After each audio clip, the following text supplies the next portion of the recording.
마태복음 9장 32절에서 38절의 말씀입니다. 우리 한 절씩 교독하도록 하겠습니다.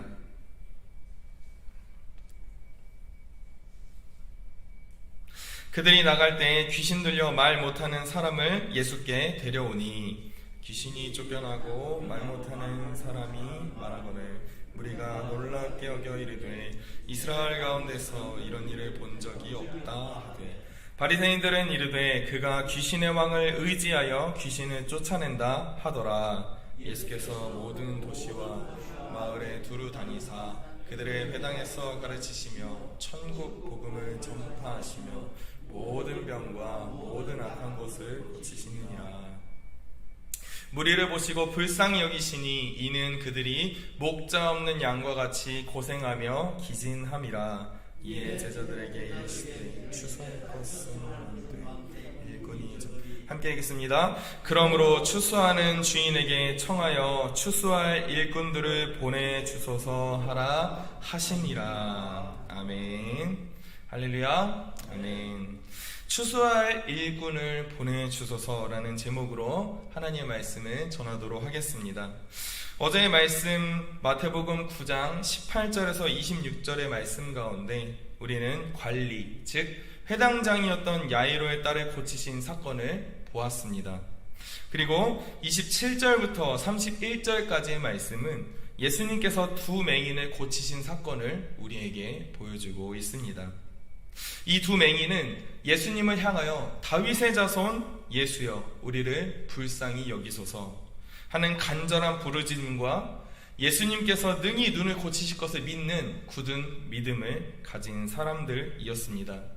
그래서 그들은 눈을 고침받고 온 땅에 예수님을 소문냈던 그러한 사람들이었던 것이지요.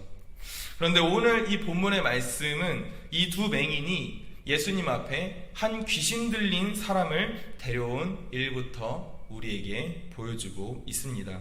그래서 32절 말씀에 이렇게 말씀하는 것입니다. 그들이 나갈 때 귀신 들려 말 못하는 사람을 예수께 데려오니 라고 말씀하고 있는 것입니다. 그런데 보시면 우리가 그 전의 사건, 즉 회당장 야이로의 딸을 고치신 사건이나 두 맹인을 고치신 이 사건에 비해서 이 귀신이 들려 말하지 못하는 사람을 고치신 이 사건은 비교적 간단하게 기록되어 있음을 우리는 보게 되는 것입니다.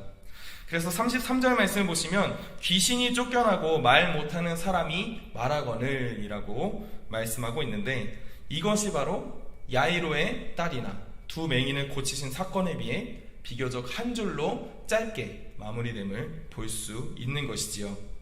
이것은 곧 오늘 말씀이 이 귀신 들려 말 못하는 사람을 고치신 일보다 그 이후의 일이 더 중요하게 다루고 있다는 것을 우리는 살펴볼 수 있는 것입니다.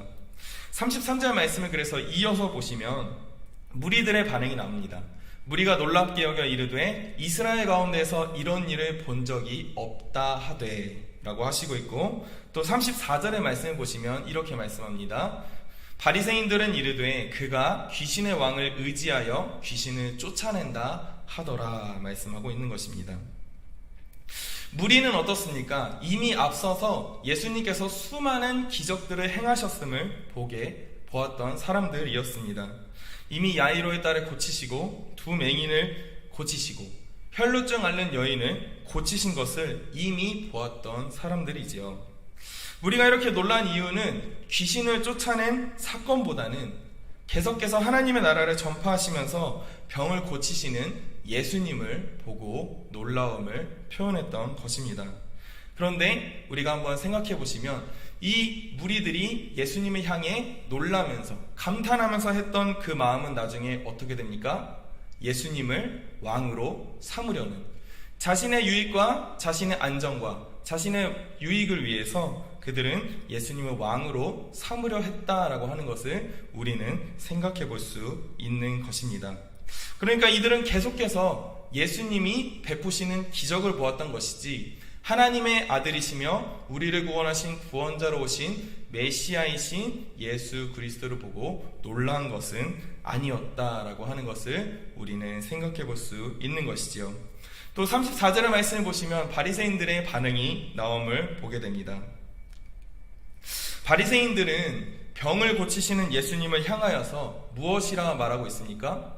귀신들의 왕을 의지하여서 귀신들을 쫓아낸다 말씀하고 있습니다. 누가복음 11장 14절에서 20절 말씀에 보면 마찬가지로 예수님께서 말 못하는 귀신을 쫓으시는 사건을 기록하고 있습니다. 여기서 바리새인들은 귀신들의 왕을 바알세불이라는 힘으로 예수님께서 귀신을 쫓아낸다 말씀하고 있습니다. 바알세불은 사단의 다른 명칭을 의미하기도 하고 파리의 왕 벨제불을 의미하는 그러한 단어입니다. 이렇게 바리새인들이 예수님을 향하여서 너가 귀신의 힘으로 이 귀신들을 쫓아낸다 말하고 있는 것이지요. 그러자 예수님께서는 이 누가복음 11장 18절 말씀에서 이렇게 말씀합니다. 너희 말이 내가 바알세불을 힘입어 귀신을 쫓아낸다 하니 만일 사탄이 스스로 분쟁하면 그의 나라가 어떻게 서겠느냐 말씀하고 있는 것입니다. 간단하게 말하면 내가 바알세불이라면 그리고 바알세불의 힘으로 귀신을 쫓아낸다 한다면 왜 내 나라에 있는 귀신들, 내 나라에 속한 귀신들을 내가 쫓아내느냐 간단하게 이렇게 말씀하고 있는 것입니다. 이는 바리새인들이 예수님을 향하여 모함을 했을 뿐 아니라 하나님의 아들이시며 하나님이신 예수님께 큰 모독을 저지르고 있는 것이지요. 그렇다면 왜 본문의 말씀은 이 무리들의 반응과 바리새인들의 반응을 우리에게 보여주고 있는 것일까? 이에 대한 답은 우리 35절부터 38절의 말씀을 통해 예수님께서 보여주신 사역을 통해 우리는 깨달을 수 있는 것입니다. 우리 35절 말씀 같이 한번 읽어보도록 하겠습니다. 같이 읽습니다. 시작. 예수께서 모든 도시와 마을에 두루 다니사 그들의 회당에서 가르치시며 천국 복음을 전파하시며 모든 병과 모든 약한 것을 고치시느니라. 아멘. 예수님의 사역은 크게 세 가지를 우리가 볼 수 있습니다. 먼저 첫 번째는 회당에서 가르치신 것이고, 두 번째는 천국 복음을 모든 사람들에게 전파하신 것이고, 마지막 세 번째는 모든 병과 모든 약한 것을 고치시며 회복하시는 사건이었습니다. 그런데 정말로 중요한 것은 무엇이냐면 이 사역을 하시면서 예수님께서 백성들을 향한 마음과 그들을 향한 말씀을 우리는 주목해 보아야 하는 것입니다. 36절 말씀을 보시면 이렇게 말씀합니다. 무리를 보시고 불쌍히 여기시니 이는 그들이 목자 없는 양과 같이 고생하며 기진함이라 말씀하고 있습니다. 예수님은 사역을 하시며 철저하게 예수님이 필요한 무리들에게 집중하셨음을 우리는 볼 수 있습니다. 무리를 보시며 불쌍히 여기셨다 말씀하고 있습니다. 왜냐하면 수많은 이스라엘 사람들이 마치 목자 없는 양과 같이 고생하며 기진하는 그들의 영혼의 모습과 마음을 보셨기 때문이었습니다. 시편 23편에서 다윗은 하나님을 향하여서 이런 표현을 사용하고 있습니다. 우리 23편 1절 말씀 같이 한번 읽어보겠습니다. 시작. 여호와는 나의 목자시니 내게 부족함이 없으리로다. 아멘. 그리고 이 다윗은 여호와가 나의 목자이시다는 이 표현의 이유들을 쭉 보여주고 있는데, 목자는 먼저 양을 어디로 인도합니까? 푸른 풀밭과 쉴만한 물가로 인도해 먹입니다. 또 4절 말씀에 보면 이렇게 고백하고 있습니다. 4절 말씀도 같이 한번 읽어보겠습니다. 시작.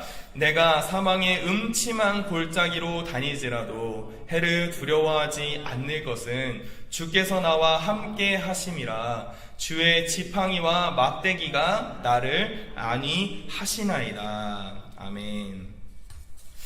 목자는 반드시 막대기를 하나씩 가지고 다녔습니다. 지팡이를 하나씩 가지고 다녔습니다.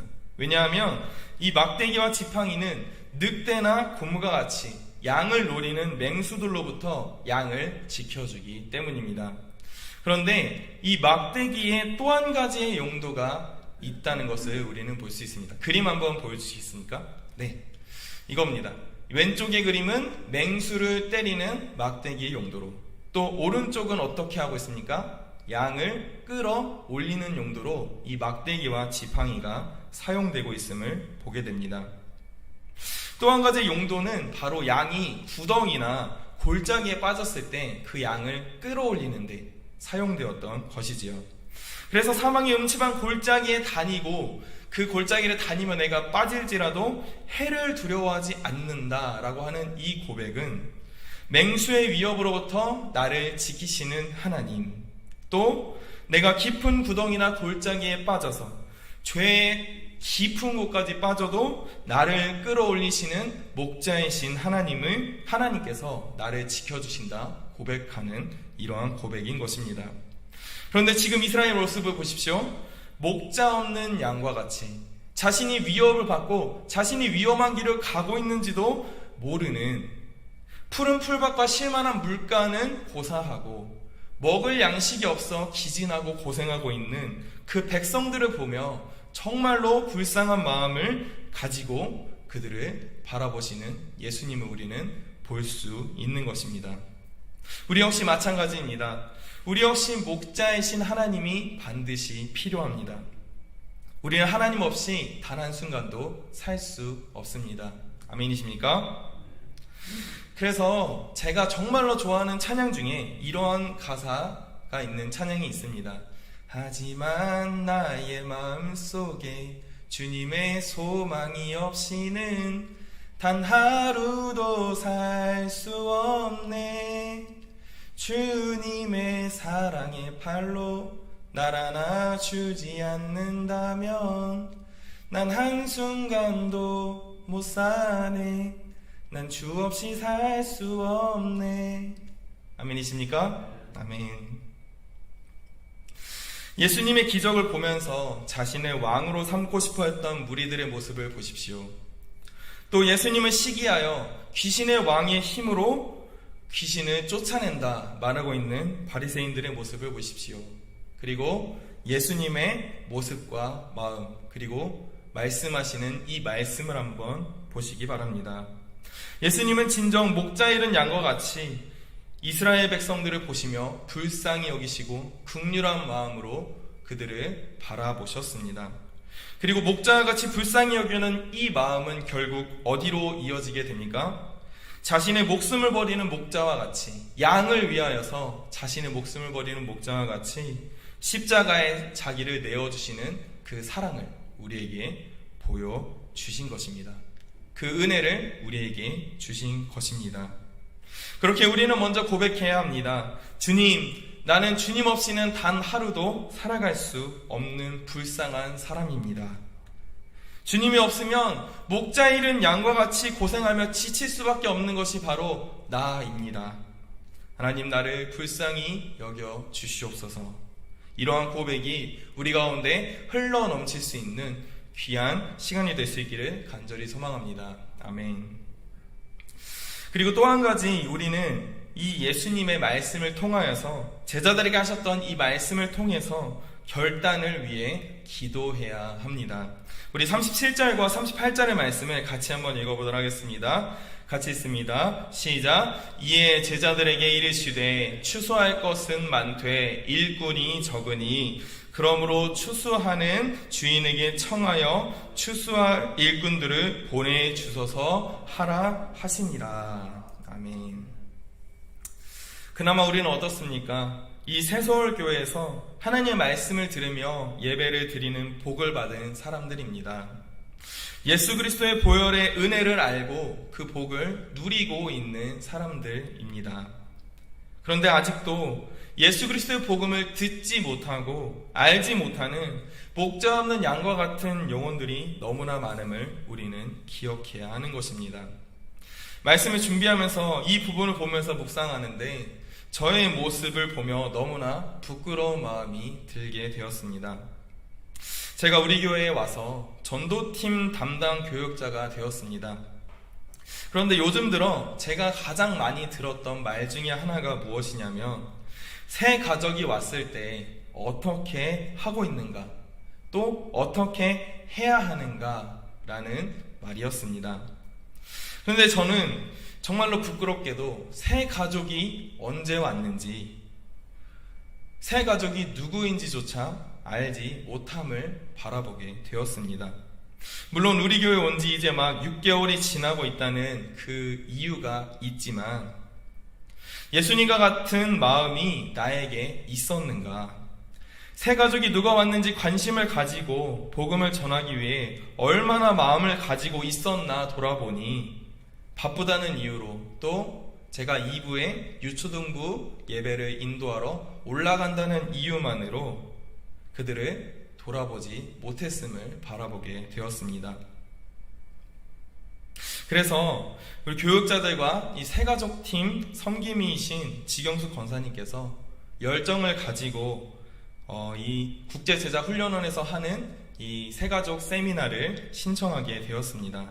그래서 다음 주 월요일에 세미나를 줌으로 듣게 되는데, 이 기회를 통해서 새가족을 향해 긍휼히 여기는 마음과 새가족을 위해 준비하는 우리 교육자와 우리 전도팀이 될 수 있도록 우리 성도님들께서 같이 기도해 주시면 감사하겠습니다. 그리고 우리는 돌아보아야 합니다. 우리의 모습이 어떠한가? 우리 교회가 한 영혼, 한 가족, 이 새 가족을 향하여서 긍휼한 마음을 가지신 예수님의 마음처럼 우리 교회가 이러한 이들을 향하여 불쌍히 여기는 마음, 긍휼히 여기는 마음이 있는지 우리는 돌아보아야 하는 것입니다. 이러한 예수님의 마음이 우리 교회에 항상 흘러넘칠 수 있기를 간절히 소망합니다. 아멘. 오늘 말씀을 통해 우리는 예수님의 사역과 예수님의 말씀, 그리고 예수님의 마음을 보았습니다. 예수님께서는 추수할 일꾼들을 보내주셔서 하나님께 간구하라고 말씀하셨습니다. 하나님께서는 오늘도 복음을 전하며 추수할 한 사람의 일꾼을 찾고 계신다는 것입니다. 이단들이 추수꾼이라는 단어를 사용하고 있는데, 그들이 전하는 이 전도의 대상은 누구입니까? 사람입니다. 죄 많은 사람이고 그 사람을 향하여서 이 사람이 바로 구원자다 말하는 것입니다. 그러나 우리는 어떻습니까? 우리는 예수 그리스도를 전하는 추수할 일꾼들입니다. 추수하는 주인에게 청하는 종의 마음으로 우리 교회가 예수 그리스도를 전하는 추수할 일꾼과 같은 교회가 되는 역사가 일어날 수 있기를 간절히 소망합니다. 그렇게 새로 들어올 둔촌 아파트를 품고 기도하시고 앞으로 새서울교회에 올 한 영혼, 한 새가족을 위해서 기도할 수 있는, 그들을 향하여 불쌍히 여기는 마음, 긍휼히 여기는 마음을 가지고 우리가 하루하루를 살아갈 수 있는 우리 모두가 될 수 있기를 간절히 소망합니다. 아멘. 우리 시간 찬송가 511장 부르시고 주기도문 하신 후에 기도의 자리로 나아가도록 하겠습니다.